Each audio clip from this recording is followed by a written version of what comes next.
आज Vadodara police station વિસ્તારમાં જે વિરાટનગર બ્રિજ છે, વિરાટનગર બ્રિજની નીચે એક ગાડીમાં ડેડ બોડી મળી છે એવું રાત્રે અમને જાણ થતાં તાત્કાલિક જ વડોદરા પોલીસ સ્ટેશનની તેમજ ઉચ્ચ અધિકારીઓ ઘટના સ્થળે પહોંચ્યા હતા અને ઘટના સ્થળે ચેક કરતા એક મર્સિડીઝ ગાડી હતી. મર્સિડીઝ ગાડીની ડેકીમાં એક બિલ્ડર છે જેમનું નામ છે હિંમતભાઈ રૂદાણી, જેની ડેડ બોડી અંદર પડેલી હતી અને જેમને ચપ્પુના ઘા મારી મૃત્યુ નિપજાવેલી તેવું હવે પ્રાથમિક તપાસમાં ધ્યાનમાં આવેલું છે. જે બાબતે આગળ એમના જે દીકરા છે એમના દીકરાની ફરિયાદ લઈને આગળની કાર્યવાહી ચાલુ છે.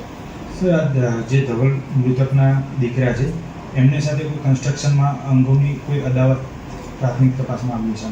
હાલમાં એ લોકોની કેટલી કન્સ્ટ્રક્શન સાઇટ ચાલે છે, એ લોકોની કોની જોડે વિવાદ હતો, શું હતો શું નહીં, તમામ એંગલથી પોલીસ તપાસ કરી રહી છે અને તપાસના આધારે જે પણ સસ્પેક્ટ લાગશે સસ્પેક્ટ લોકોની પણ પોલીસ અત્યારે પૂછપરછ કરી રહી છે જેથી ગુનાનું કોણ અંજામ આપે છે તેના મૂળ સુધી પહોંચી શકાય.